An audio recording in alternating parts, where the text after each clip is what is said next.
Welcome to our ஆன்மீக களஞ்சியம் channel. இன்றைக்கி நம்ம ஆன்மீக கதைகளில் பார்வதி கேட்ட வரம் அபூர்வ ராமாயணம்.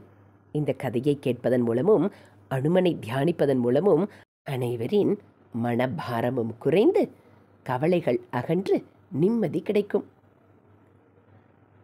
காலை சூரியன் உதிப்பதற்குள் சஞ்சீவி மலையை இலங்கைக்கு கொண்டு சேர்த்தாக வேண்டுமே. அப்போதுதானே ராமலக்ஷ்மணர்களை காப்பாற்ற முடியும். இந்த மலையில் எது சஞ்சீவி மூலிகை என்றே கண்டுபிடிக்க முடியவில்லையே. இந்த இரவு நேரத்தில் அனுமன் சிந்தித்தவாறே இமயமலையின் ஒரு பகுதியாக விளங்கும் அந்த சஞ்சீவி மலையை கூர்மையாக பார்த்து கொண்டிருந்தான். அதில் ஏராளமான மருந்து சக்தி படைத்த மூலிகைகள் பளபளவென்று மின்னிக் கொண்டிருந்தன. நீல வண்ணத்திலும் சிவப்பு வண்ணத்திலும் ஒளி வீசும் அந்த மூலிகை செடிகளின் எழில் கண்ணை பறிப்பதாக இருந்தது. செடிகளிலிருந்தே ஒளிவரும் அதிசயத்தை பார்த்து அனுமன் கண்கள் அகல விரிந்தன. இந்த இரவை தங்கள் ஒளியால் இந்த செடிகள் பகலாக்கிவிட்டனவே. ஆனால் இந்த ஒளி வீசும் செடிகளில் எது சஞ்சீவி செடி? அதை மட்டும் அனுமனால் கண்டறிய இயலவில்லை. இப்போது அதை ஆராய்ந்து கொண்டிருக்க நேரமும் இல்லை. காலம் கடத்தும் ஒவ்வொரு நிமிடமும் மிக முக்கியத்துவம் வாய்ந்தது. காலைக்குள் இலங்கை சென்று சேர்வதை அது தாமதப்படுத்திவிடும். சூரியன் உதித்த பின் இந்த சஞ்சீவி குன்றை இலங்கையில் கொண்டு வைப்பதால் எந்த புண்ணியமும் இல்லை. குறிப்பிட்ட காலத்திற்குள் மூலிகையை எடுத்துச் செல்லும் தன் கடமையை முடித்தாக வேண்டுமே. என்ன செய்யலாம் இப்போது என்று அனுமன் சடாரென ஒரு முடிவெடுத்தான்.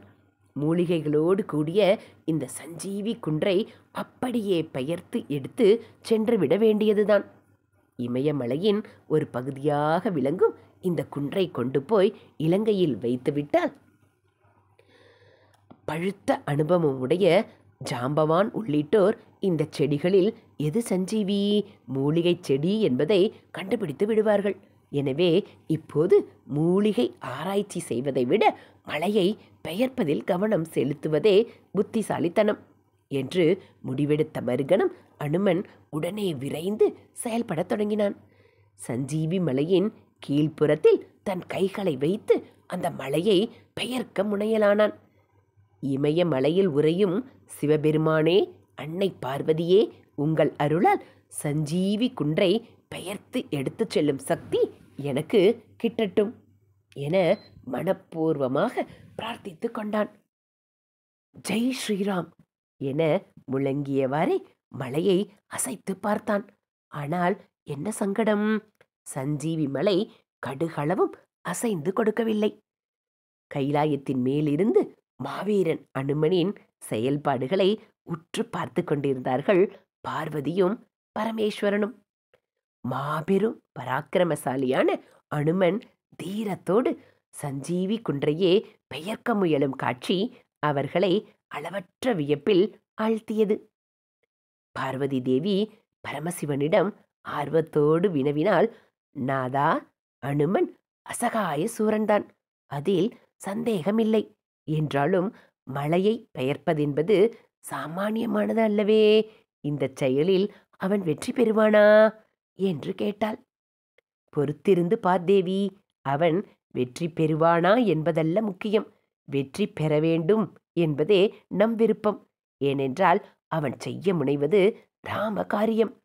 கடலையே தாண்டியவனாயிற்றே, மலையை பெயர்க்க முயல்வதில் என்ன வியப்பு என்று கேட்டார். நாதா, கடலை தாண்டுவது வேறு, மலையை பெயர்ப்பது வேறு.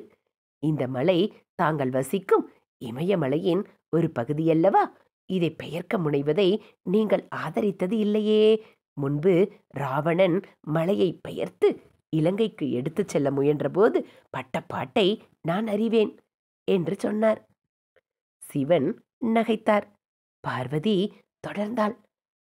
அவன் இமயமலையை தூக்க முயன்றபோது நீங்கள் உங்கள் கட்டை விரலால் மலையை ஒரு அழுத்து அழுத்தினீர்கள். அடுத்த கணம் மலையின் கணம் கூடியது. அவன் மலைக்கு கீழ் அகப்பட்டு கொண்டான். பின்னர் சாமகானம் இசைத்து உங்கள் உள்ளத்தை உருக்கி விடுதலை பெற்றான். அப்போது மிகுந்த பெருந்தன்மையோடு ஏராளமான வரங்களை ராவணனுக்கு நீங்கள் அள்ளி கொடுத்தீர்கள். அப்படி வரம் கொடுத்ததன் சங்கடத்தை தான் இப்போது உலகம் அனுபவித்துக் கொண்டிருக்கிறது என்று சொன்னாள்.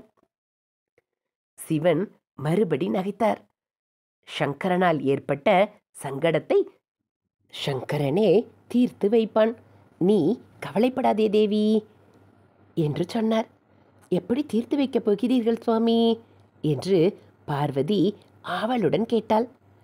பரமன் நகைத்தவாறே சொன்னார், ராம லக்ஷ்மணர்கள் மயக்கம் தெளிந்து உயிர் பிழைக்க வேண்டி இந்த மழையை எடுத்துச் செல்ல விரும்புகிறான் ராணுமன். ராமநாமத்தின் மேலும் ராமன் மேலும் அவனுக்கு அளவற்ற மதிப்பும் பற்றும் உண்டு என்பதை நீ அறிவாயல்லவா? திருமாலின் 1000 நாமங்களில் எந்த நாமம் சிறந்தது என்று நீ கேட்டபோது ராமநாமமே சிறந்தது. அந்த ஒரு நாமம் 1000 நாமங்களையும் சொன்ன பலனை தரக்கூடியது என்ற நான் உனக்கு பதில் சொன்னேனே, நினைவிருக்கிறதல்லவா? அத்தகைய ராமநாமத்திற்குரிய ராமபிரானை காப்பது நம் கடமையல்லவா? தர்மத்தை ரட்சிக்க மண்ணில் அவதரித்தவனை ரட்சித்தால்தானே தர்மம் தொடர்ந்து ரட்சிக்கப்படும் என்று சொன்னார். அது சரி, இப்போது எப்படி ராமனை நீங்கள் காப்பாற்றப் போகிறீர்கள் என்று கேட்டார்.